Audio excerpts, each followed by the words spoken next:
Assalamualaikum warahmatullahi wabarakatuh. Nama saya Haryanto Wicaksono, NPM 1855-01-2008 dari Prodi Arsitektur Fakultas Teknik Universitas Lampung. Saya mendapatkan tugas besar mata kuliah Arsitektur Islam dan saya mendapatkan bagian perkantoran. Di sini saya akan membahas Gedung Sate karena Gedung Sate adalah pusat perkantoran pemerintahan Jawa Barat. Langsung saja, Gedung Sate mulai dibangun tahun 1920. Gedung berwarna putih ini masih berdiri kokoh dan berfungsi sebagai kantor pusat pemerintahan Jawa Barat. Dari sumber yang saya ketahui, terdapat 2000 pekerja dan 150 diantaranya adalah pemat batu profesional. Arsitektur Gedung Sate merupakan hasil karya dari arsitek insinyur J. Gerber dan kelompoknya yang tidak terlepas dari masukan maestro arsitek Belanda Dr. Hendrik Petrus yang bernuansakan wajah arsitektur tradisional Nusantara. Kuat dan utuhnya Gedung Sate hingga kini tidak terlepas dari bahan dan teknik konstruksi yang dipakai.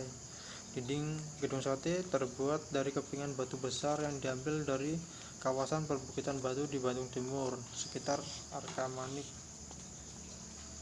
Konstruksi Gedung Sate menggunakan cara konvensional yang profesional dengan memperhatikan standar teknik. Gedung Sate berdiri di atas lahan seluas 27.990.859 meter persegi. Luas bangunannya 10.877.734 meter persegi. Fasad tampak depan Gedung Sate ternyata sangat diperhitungkan dengan mengikuti sumbu poros utara selatan yang juga diterapkan di Gedung Pakuan yang menghadap Gunung Malabar di selatan. Gedung Sate justru sengaja dibangun menghadap Gunung Tangkuban Perahu di sebelah utara. Analisis kaidah Islam.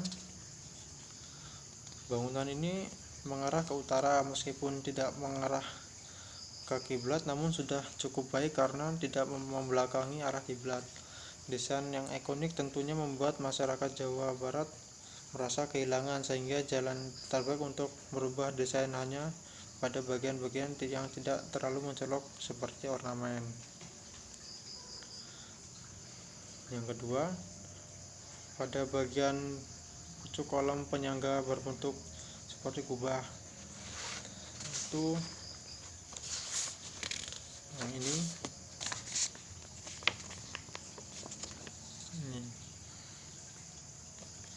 seperti kubah. Tentunya bentukan ini sangat menguatkan bangunan pada kaidah Islam. Meskipun menggunakan arsitek dari luar negeri, namun nuansa Islam cukup terasa pada bagian ini.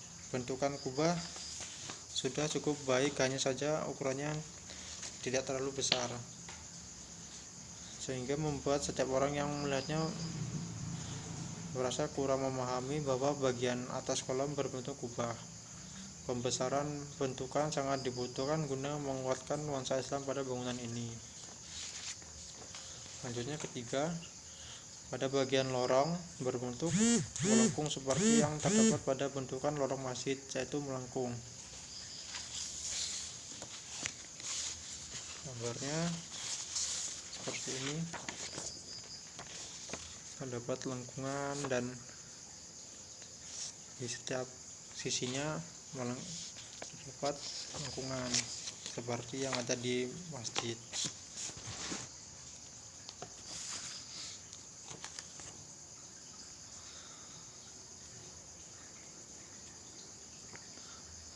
Hanya perlu menambahkan ornamen Islam supaya nuansa Islam sangat kuat pada gedung ini. Selanjutnya adalah nomor 4.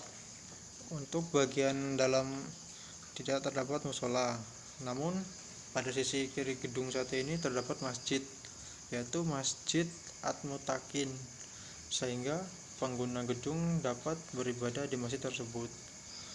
Masjidnya seperti ini, dan ini berada di bagian kiri dari Gedung Sate. Ini sudah cukup mewakilkan sih, walaupun tidak di dalam gedung sate. Untuk tempat ibadah sebagian tetap di Masjid At-Mutakin, karena jika musola di dalam gedung membuat masjid menjadi tidak terlalu ramai dan bisa kehilangan fungsinya sebagai tempat beribadah.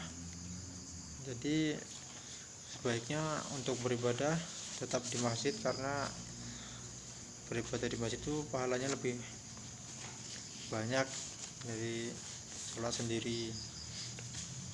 Sekian interview dari saya soal gedung sate. Jika ada kesalahan mohon maaf.